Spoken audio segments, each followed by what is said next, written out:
أعوذ بالله من الشيطان الرجيم. بسم الله الرحمن الرحيم.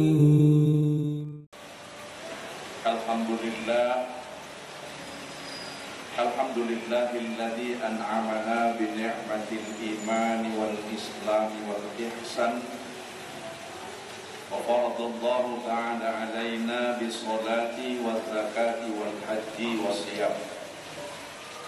Asyhadu an la ilaha illallahul malikul haqqul mubin wa asyhadu anna Muhammadan abduhu wa rasuluhu shadiqul wa'dil amin. Allahumma fasalli wa sallim wa barik ala hadzal nabiyil karim wa rasulil adim wa sallima tasliman katsira ala sayyidil mursalin sayyidina Muhammad wa ala alihi wa ashabihi wa man tabi'ahum bi ihsanin ila yaumiddin. Ma'asyiral muslimin rahimakumullah, usikum wa nafsi bi taqwallah faqad fadal muttaqun. Ittaqullah haqqa tuqatih wa la tamutunna illa wa antum muslimun. Wa'lamu anna hadhihi ad-dunya faniyah wal akhiratul baqiyah. Faqala Allah ta'ala fi kitabil karim. A'udzu billahi minasy syaithanir rajim. Bismillahirrahmanirrahim. Wa wasainal insana biwalidayhi hamalathu ummuhu wahnan ala wahn wa fisaluhu fi amain anishkur li wa liwalidayka ilayyal masir. Summa qala Allah ta'ala aidan fi suratil Ukhra wa ayatil ukhra. Bismillahirrahmanirrahim. Falamma balagha ma'ahu sa'yan qala ya bunayya inni ara fil manami anni asbahuka fanzur madza tara. Qala ya abati fa'al ma tu'mar satajiduni insyaallahu minas sholihin. Sadaqallahu alazim. Summa qala Rasulullah sallallahu alaihi wasallam, man kana lahu sa'atun falam yudhi fala yaqrabanna musallana. Wa sadaqa Rasulullah Nabiyul Karim wa nahnu 'ala dzalika minasyahidin wa syakirin walhamdulillahi rabbil alamin. Saya membacakan dua surah dan mengambil dua ayat yang berkaitan dengan posisi ayah dan ibu yang wajib dihormati oleh anak, dan ini berpengaruh kepada bagaimana perilaku anak terhadap orang tua dengan hubungan ibadah kepada Allah, yaitu surah Luqman ayat 14. Diwasiatkan kepada manusia supaya berbakti kepada kedua orang tua, ayah dan ibu, terutama ibu, karena dia mengandung, melahirkan, menyusukan dan menyapi anaknya dalam situasi yang berat, bertambah berat dari waktu ke waktu. Maka kata Allah, bersyukurlah kepadaku dan berbaktilah kepada orang tuamu. Sesungguhnya kepadaku, kata Allah, kalian akan kembali. Surah Luqman ayat 14 ini saya liniarkan dengan surah As-Saffat ayat 102, di mana Nabi Ibrahim alaihissalam menyampaikan kepada anaknya Nabi Ismail alaihissalam, ketika anaknya ini sudah mencapai usia remaja dan bisa berjalan sama dengan dia, artinya sudah paham dan mengerti, wahai anandaku yang kusayangi, aku melihat dalam tidurku mimpi di mana aku menyembelih engkau. Maka aku menunggu bagaimana pendapat dan jawaban. Kasih sayang ayah kepada anak tentu memberikan kepada anak kesempatan berpikir dan mengambil keputusan. Padahal kalau kita lihat usia Ismail menurut catatan sejarah dalam Asbabun Nuzul baru sekitar 15 tahun paling tinggi.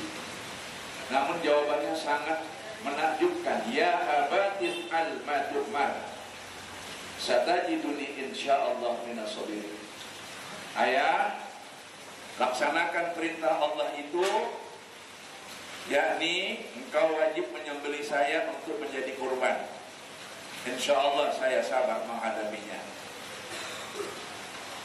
Lalu sebagai syariat kepada kita umat Nabi Muhammad SAW, beliau bersabda, siapa yang ada kemampuan, ada kesempatan, ada keluangan rezeki untuk berkurban, tetapi tidak berkurban, tidak usah mendekati musola untuk sholat. Jamaah salat Jumat Masjid Ar-Raudhah, komplek Yayasan Pendidikan Safiatul Amaliyah, yang saya hormati dan insya Allah semua kita dapatkan rahmat, berkah dan kemuliaan dari Allah Subhanahu wa Ta'ala. Terutama Ketua BKM berikut jajaran, tuan-tuan imam dan tuan-tuan bilal, aktivis yang melaksanakan kegiatan sakral di masjid ini, serta para jamaah sekalian. Alhamdulillah wa syukrulillah, pada hari ini 18 Dzulqa'dah 1446 Hijriah kita dapat berjumpa untuk melaksanakan sholat fardu Jumat yang hukumnya fardu ain. Dan sholat Jumat itu adalah merupakan sholat yang di dalamnya ada rukun Jumat, yaitu mendengarkan khutbah. Kedudukan khutbah dengan sholat itu sama sakralnya. Maka tidak boleh kita menganggap saya datang nanti agak-agak udah siap nanti khatib berkhutbah, itu salah. Ini yang saya lihat kadang-kadang jamaah kita di mana-mana masih beranggapan demikian. Itu maka kita bersyukur sejak dini kita sudah menunggu waktu sholat tiba. Dulu pemerintah menyengaja itu jam 11 sudah habis jam kerja kalau Jumat. Maka ada persiapan untuk pergi Jumat, mandi segala macam. Berubah rezim dari waktu ke waktu, ya seperti ini sekarang. Maka mari kita mengambil inisiatif dengan mukaddimah khutbah ini. Khutbah itu paket daripada salat Jumat. Apalagi sambil mendengarkan khutbah main-main handphone, itu hilang pada Jumat itu. Banyak yang tidak mengerti, saya lihat itu. Harus saya jelaskan. Jadwal saya cuma 2 kali setahun di sini. Mendengar khutbah tidak sama dengan mendengar ceramah. Ada adab, ada ketentuan, ada tata cara. Khatib juga begitu, kalau khutbah tidak sama dengan berceramah. Pakaiannya, fasilitas tak boleh sama. Nah, kita bersyukur 2 masjid yang ada di sekolah Safiatul Amaliyah di semua termanage dengan baik. Baik Masjid Safiatul Amaliyah maupun Masjid Ar-Raudhah. Apalagi anak-anak kita dengan tertib dan tekun mengikuti kegiatan ini, sehingga mereka terdidik sejak dari sekolah menengah. Tema yang akan saya angkat hari ini adalah kepatuhan anak kepada orang tua dikarenakan pendidikan ibunya. Selain kita bersyukur atas pertemuan hari ini 18 Dzulqa'dah 1446 Hijriah bersama dengan 16 Mei 2025 Miladiah, mari kita ucapkan sholawat dan salam keharibaan junjungan kita Rasulullah Muhammad sallallahu alaihi wasallam. Allahumma shalli ala sayyidina Muhammad wa ala ali sayyidina Muhammad. Selamat bertemu kembali dengan saya khotib pada hari ini, Buya Asosiatif Profesor Dr. PhD Amin Anas MA MB PhD, dosen pasca sarjana di UNSU, UNPRI, UNIMED dan UINSU. Sekaligus pendiri dan pembina Pondok Pesantren Tasawuf dan Tahfidzul Quran di Masjid Al-Amir di Jalan Mahoni, Pasar Buah Timur, Benar Kelipat Tenggung, dengan tema pendidikan anak diutamakan dari ibu. Jamaah Jumat yang mulia, kita mengetahui bahwa Nabi Ibrahim alaihissalam ini lambat baru mendapatkan keturunan. Bahkan oleh sebab itulah dia dianjurkan menikah oleh istrinya Siti Sarah kepada Siti Hajar. Bagaimanapun rupanya dalam hati seorang wanita itu ada rasa cemburu. Ketika Siti Hajar hamil, kecemburuan itu nampak dan menyebabkan tidak mungkin mereka hidup bersama, yaitu Siti Sarah dan Siti Hajar. Maka dibawalah oleh Nabi Ibrahim alaihissalam Siti Hajar ke Hijaz, Makkah. Makkah itu dulu namanya Hijaz. Di sanalah Ismail lahir, di sanalah dibesarkan. Tetapi Nabi Ibrahim alaihissalam sebagai Rasulullah dan juga pendakwah, dia lanjut dakwah ke Palestina dan ke Mesir, tinggallah Ismail dan emaknya Siti Hajar. Disinilah peranan ibu sebagai single parent dalam arti memberikan pendidikan kepada anak yang dalam kajian sufistik 9 bulan 10 hari dalam kandungan ditambah 24 bulan minimal atau 30 bulan ketika mengandung. Maka kalau kita totalkan kurang lebih 36 bulan tambah 9, 4 tahun. Ini adalah pendidikan yang sangat mendasar bagi seorang anak, yaitu dalam kandungan dan juga saat-saat disusukan. Sehingga kita dalam berbakti kepada orang tua, Rasulullah menyebutkan 3 kali lebih besar bakti kita kepada ibu dibandingkan kepada ayah, karena ibu mengandung, melahirkan, menyusukan dan menyapih. Ya Rasulullah, akhbirni ayul a'malul afdal. Rasul, tolong dulu beritahu saya apa amal yang paling afdal. Birrul walidain, berbuat baik kepada orang tuamu. Ya tapi kan ada 2, ada ayah ibu. Man, ummuk, ibumu, summa man. Lalu siapa lagi? Ummuk, ibumu, summa man. Ummuk, ibumu, summa man. Abuk, ayahmu. Ibu, ayah. Ada juga kadang-kadang ustaz dan khatib yang mempelesetkan ini. Ibu itu 3, karena 3 kali dibikin Nabi. Ibu, jumlahkannya 3. Ini sangat jauh dari maksud. Bukan mesti 3 ibunya, 3 maknya, ayahnya kali lagi. Bukan itu maksudnya. Berbuat baik 3 kali lebih banyak kepada ibu. Karena ibu mengandung, melahirkan, menyusukan dan menyapih. Dan itu yang saya katakan tadi, pendidikan dasar total hampir 4 tahun. Ini cukup menjadi bekal, apalagi secara sufistik. Nabi Ibrahim alaihissalam membawa Siti Hajar dan Ismail ini di sekitar Ka'bah. Berarti di sana ada filosofi pendidikan, dekatkan anakmu kepada orbit tauhid kepada Allah. Karena Ka'bah itu simbol daripada kita bertuhan hanya kepada Allah. Maka puncak daripada rukun Islam ialah berhaji.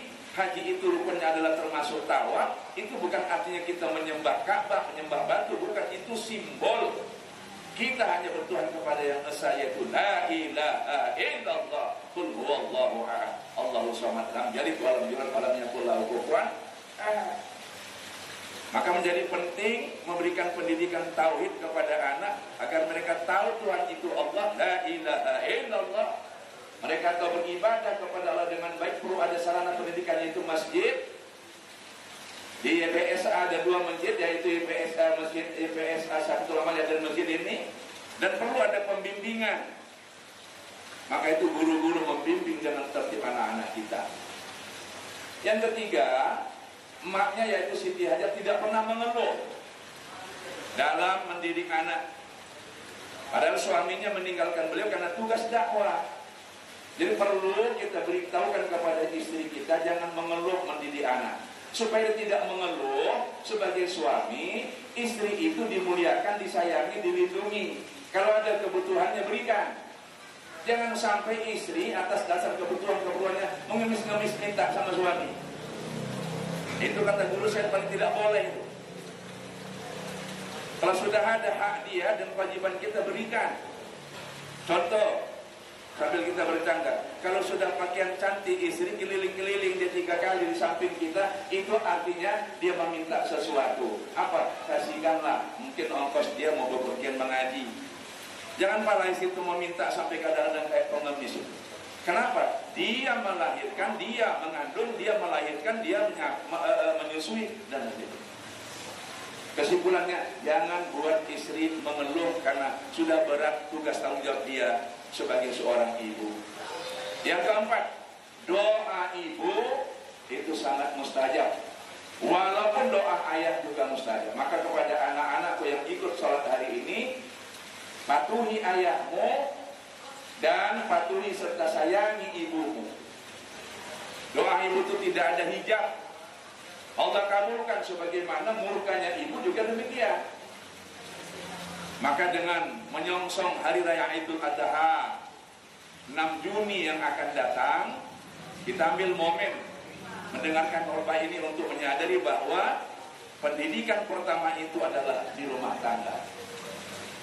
Yang kedua, pendidik utama itu adalah ibunda dan ayahanda. Dan di antara yang dua itu adalah ibunda. Yang ketiga, pendidikan dasar adalah mengenal Allah. Sehingga dibawanya Siti Hajar dan Ismail ke Makkah, dan dia titipkan kepada Allah di sekitar Ka'bah. Itu artinya adalah dekatkan anak kita kepada Allah dengan mempelajari ilmu tauhid, ilmu akidah, ilmu ketuhanan. La ilaha illallah. Terakhir, yang keempat, bagi kita, kalau masih ada ayah dan bunda terutama ibu, selalulah minta doa restu dari mereka, terutama ibu. Maka ada kata-kata hikmah, kalau ibu mau meninggal, jangan kau tangisi karena kepergiannya, tetapi menangislah engkau karena tidak ada lagi orang yang makbul doanya untukmu selain ibu. Mari kita muliakan ibu kita sayangi ibu kita ikuti nasihatnya. Kalau mereka telah tiada, kita doakan mereka dimuliakan Allah di alam barzakh. Kita berbuat sesuatu untuk mereka, karena keyakinan mazhab Syafi'iyah, apapun amal anak yang soleh sampai, sedangkan doa dalam bentuk ucapan dan ungkapan pun sampai, apalagi dalam bentuk wakaf, infak, sedekah. Maka kadang-kadang ada anak melakukan kegiatan untuk mengenang emak dan ayahnya secara monumental, mendirikan masjid, membangun pesantren segala macam, mengharapkan mengalir pahalanya kepada ayah dan bunda, terutama bunda. Selamat menyambut Idul Adha. Mari kita melaksanakan puasa sunnah Arafah, Tarwiyah, Dzulhijjah. Mari kita berkorban, mari kita salat Idul Adha, dan mari kita ramaikan hari-hari tasyrik 11, 12, 13 Dzulhijjah dengan kegiatan-kegiatan yang memiliki konten isi pendidikan kepada anak. Demikian, terima kasih, mohon maaf. A'udzubillahi minasyaitonirrajim. Bismillahirrahmanirrahim. Inna a'tainakal kautsar fasholli li rabbika wanhar inna syani'aka huwal abtar. Sadaqallahu azim. Sungguh telah banyak nikmat yang diberikan kepadamu, kata Allah, maka sholatlah kamu dan sembelihlah hewan kurban. Orang-orang yang memusuhimu akan terputus. Barakallahu li wa lakum wa ma fil Qur'anil azim wa nafa'ani wa iyyakum bima fihi minal ayati wa dzikril hakim. Aqulu qawli hadza wa nastaghfirullahal azim li wa lakum wa li walidayya wa li walidaykum wa li sairil muslimin wal muslimat wal mu'minin wal mu'minat fastaghfiruh innahu huwal ghafurur rahim.